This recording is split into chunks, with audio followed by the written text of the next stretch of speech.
Hi friends, কেমন আছো সবাই? আমি খুব ভালো আছি। হ্যাপি উইথ অ্যামিতে তোমাদের সকলকে স্বাগত। আজকে ছিল অ্যামির আবৃত্তি প্রতিযোগিতা রহড়াতে। রহড়া ইউনাইটেড ব্রাদার্স ওয়েলফেয়ার অ্যাসোসিয়েশনের প্রয়াসে ওনাদের ২৬তম সাংস্কৃতিক প্রতিযোগিতা ছিল আজকে। আর সেখানে অ্যামি আবৃত্তির জন্য নাম দিয়েছিল। তো চলো, অ্যামি রেডি হয়ে গেছে। আমি যাচ্ছি আবৃত্তি কম্পিটিশনে। সবাই তোমরা বলো আমার আবৃত্তিটা যেন ভালো হয়, আর আমার আবৃত্তিতে যেন আমি ফার্স্ট হই। ফার্স্ট সবসময় হতেই হয়, ফার্স্ট না হলেও হয়। সবাই করবে, কেউ ভালো করবে, কেউ খারাপ করবে, করতে করতে তো মানুষ শেখে। সবসময় মানুষ ফার্স্ট হয়? চলো। প্রতিযোগিতা শব্দটি অবিলম্বে কিন্তু জয়ের চিত্রকেই আহ্বান করে। প্রতিটা বাচ্চার মধ্যেই একটা জিনিস লক্ষ্য করে দেখবে, ওরা যে কোনো প্রতিযোগিতায় যাবে মানেই ভাববে ওরাই ফার্স্ট হবে। এই ধারণাটা ওদের মাথা থেকে সবার আগে বের করতে হবে, কারণ প্রতিযোগিতার জয় এবং পরাজয় দুটোকেই মেনে নিতে শেখাতে হবে, না হলে কিন্তু মুশকিল। বাচ্চাদের বোঝাতে হবে প্রতিযোগিতায় যেমন জয় আছে তেমন কিন্তু পরাজয়ও আছে। পরাজয় হলে থেমে গেলে হবে না, আরও প্রতিযোগিতায় যেতে হবে। তাদের বোঝাতে হবে সাফল্য কিন্তু সহজে আসে না, এটা রাতারাতি অর্জনও করা যায় না। আস্তে আস্তে দেখবে একদিন ঠিক তুমি তোমার লক্ষ্যে পৌঁছাবে। এতে না এইভাবে বোঝালে বাচ্চাদের অনেকটা আত্মবিশ্বাস বাড়ে, প্লাস অনেকটা বেশি দৃঢ় প্রতিজ্ঞ হয় বাচ্চারা। যাকে আমরা এসে গেছি কম্পিটিশানে, অনেক মানুষ এসছে তাদের বাচ্চাদের নিয়ে এই বৃষ্টিতেও। আর ঠিক তার মধ্যেই আমার এক সাবস্ক্রাইবার বন্ধু আমাকে আর অ্যামিকে দেখে চিনতে পেরেছে। দূর থেকেই সেই ছোট্ট বন্ধু তার মাকে বলছে, দেখো মা, ওই দেখো যাদের ভিডিও দেখি অ্যামি আর অ্যামির মা ওখানে বসে আছে। তো ওরা আমাদের পাশে এলো। সেই ছোট্ট বন্ধুর নাম হচ্ছে শেরালি বেশরা। এই সেই ছোট্ট শেরালি। চলো আলাপ করি। এদিকে এসো। তোমার নাম কি? তোমার নাম কি? ও, তুমি দেখো অ্যামিকে, দেখো তো ব্লগ দেখে। হাই বলো না। ভালো লাগলো দেখা হয়। আপনি কি খড়দাতেই থাকেন? আমাদের দেখার পর আমাদের সামনে আসতে একটু লজ্জা পাচ্ছিল, মায়ের পিছন থেকে কিছুতেই সামনে আসছিল না। তারপর যেই আমি ডাকলাম আয় আয়, তারপর খুব খুশি সামনে এলো। এবার দাবি হচ্ছে অ্যামির সাথে সেলফি তুলে দিতে হবে। এটা ওর মা, নাম সানজ্যোতি।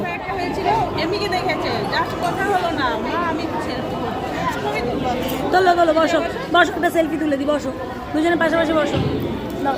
যাও পাশে বসো। যেই শুনলো সেলফি তোলা হবে আর অ্যামি গিয়ে কাঁধে হাত দিয়ে বসলো, এক মুখ হাসি, খুব খুশি হয়েছে। খুব মিষ্টি মেয়ে শেরালি, ভালো লাগলো আলাপ হয়ে। এবার অনুষ্ঠান শুরু হচ্ছে। তারা বহু দূর থেকে আজকে আমাদের এখানে টাইমলি চলে এসেছে এবং বেশ কিছু বাচ্চা ওনারা রহড়া ইউনাইটেড ব্রাদার্স ওয়েলফেয়ার অ্যাসোসিয়েশনের ইতিহাস সম্পর্কে আমাদের জানালেন এবং তার পাশাপাশি আরজি কর কাণ্ডের প্রতিবাদে ওনারা বক্তব্য রাখলেন এবং দোষীদের শাস্তির দাবিতে ওনারা প্রত্যেককে উই ওয়ান্ট জাস্টিস লেখা এবং জাস্টিস ফর আরজি কর লেখা ব্যাচ দিলেন, যেটা আমরা প্রত্যেকে আমাদের বুকে আটকালাম, কারণ আমরা প্রত্যেকে এই প্রতিবাদে সামিল ছিলাম এবং প্রত্যেকে গলা জোর করে বললাম, হ্যাঁ আমরা বিচার চাই, উই ওয়ান্ট জাস্টিস। বিচার চাই, বিচার চাই, বিচার চাই, বিচার চাই, বিচার চাই, বিচার চাই, বিচার চাই, বিচার চাই, বিচার চাই, বিচার চাই, বিচার চাই, জাস্টিস, জাস্টিস। এরপর প্রদীপ প্রজ্বলন করে ওনাদের অনুষ্ঠান শুরু হলো। ওনাদের প্রতিযোগিতার মূল বিষয় ছিল অঙ্কন এবং আবৃত্তি। অঙ্কন প্রতিযোগিতা সকালেই হয়ে গেছে, তারা চলে গেছে। এখন আবৃত্তি প্রতিযোগিতা শুরু হবে। অ্যামি ক বিভাগে ছিল এবং ওদের বিষয় ছিল যেমন খুশি আবৃত্তি। অ্যামি আবৃত্তি পাঠ করবে আজকে ভবানী প্রসাদ মজুমদারের হরিনামের পরিণাম। এনাদের পুরস্কার ছিল প্রথম, দ্বিতীয় এবং তৃতীয় পুরস্কার ছিল 300 টাকা, 200 টাকা এবং 100 টাকা। তার পাশাপাশি স্মারক, পদক এবং শংসাপত্র। এবং চতুর্থ এবং পঞ্চম যারা হবে তাদের পদক এবং শংসাপত্র দেওয়া হবে। পঞ্চম অবধি ওনারা পুরস্কার দিচ্ছেন। এই যে পুরস্কারগুলো সুন্দর রাখা আছে। আর যার কথা না বললেই নয়, তার নাম হলো দ্রোহিতা মজুমদার। ওনার কাছেই গত 3 মাস হলো অ্যামি আবৃত্তি শিখছে। খুব যত্ন সহকারে অ্যামিকে ধরে ধরে উনি আবৃত্তি শেখায় এবং আজ ওনার জন্যই এই প্রথম আবৃত্তির প্রতিযোগিতায় অ্যামি অংশগ্রহণ করছে। আমার এবং অ্যামির দুজনেরই খুব প্রিয় মানুষ হচ্ছে দ্রোহিতা।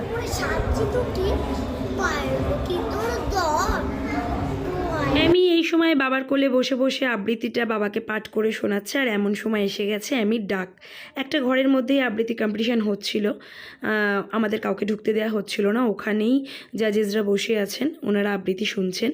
আর এই যে অ্যামি এখন ঢুকছে, আগের যে ছিল সে বেরিয়ে গেল। অ্যামির নাম ছিল 13 নম্বরে। আর দরজা বন্ধ করে দেওয়া হলো, ভিতরেই আমি আবৃত্তি পাঠ করলো। আর তারপর আমার টেনশন চলছিল, তো আমি বাইরে দাঁড়িয়ে দাঁড়িয়ে টেনশনে জল খাচ্ছিলাম। মায়েদের টেনশন সব থেকে বেশি হয়। আর আমার আরও টেনশন হচ্ছিল, কেন অ্যামিন না খুব ঠান্ডা লেগেছে বলে কাশি হচ্ছে, তো হঠাৎ হঠাৎ কাশি উঠছে। তো আমি ভাবছি আবৃত্তি করতে করতে না আবার কাশি শুরু হয়ে যায়। তো ও বললো না, সব ঠিকঠাকই বলেছে, কাশি হয়নি ওর। তো এবার আমরা বাড়ি যাচ্ছি, বাড়ি গিয়ে ওকে খাওয়ানো দাওয়ানো করাবো, যেহেতু দুপুরবেলা এসেছিলাম। আবৃত্তিতে যদি ও কিছু হয় তাহলে বলেছেন ওনারা ফোন করে জানাবেন। তো বাড়ি যাই, বাড়ি গিয়ে আপনাদের একবার আবৃত্তিটা শোনাই, ও কী পাঠ করলো। আপনারা তো শুনতে পারলেন না, আপনাদের জন্য একবার শোনাই। নমস্কার। কবিতার নাম হরিনামের পরিণাম, কবি ভবানী প্রসাদ মজুমদার। আমার পাখি আজব পাখি করবে হরিনাম, দেখে যান গো বাবা মশাই 100 টাকা দাম। এই ছেলেরা চুপ করে থাক, করিস না শোরগোল।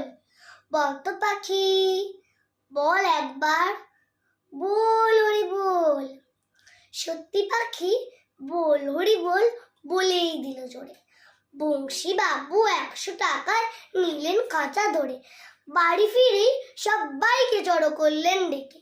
জনা 50 লোকের মাঝে বললেন জোরে হেঁটে, এই যে পাখি দেখছো সবাই, মথুরায় ধাম, এই পাখিটাই দেখবে কেমন করে হরিনাম। এই ছেলেরা চুপ করে থাক, করিস নে শোরগোল। বল তো পাখি, বল একবার, বল হরি বল। পাখি কিছুই বলে না তো, চুপটি করেই থাকে। বংশী বাবু রেগে মেগেই বলেন তখন তাকে, এত করে সাজে তোকে বাড়লো কি তোর দর। দোহাই পাখি বল হরি বল, নইলে খাবি চর। বললে পাখি চুপ করে থাক, এখন আমি শুই। বল হরি বল বলবো পরে, মরবি যখন তুই। তারপর বিকেলের দিকেই এলো ফোন, অ্যামি হয়েছে 5ম, আর তার জন্য আমাদের পুরস্কার নিতে যেতে হবে।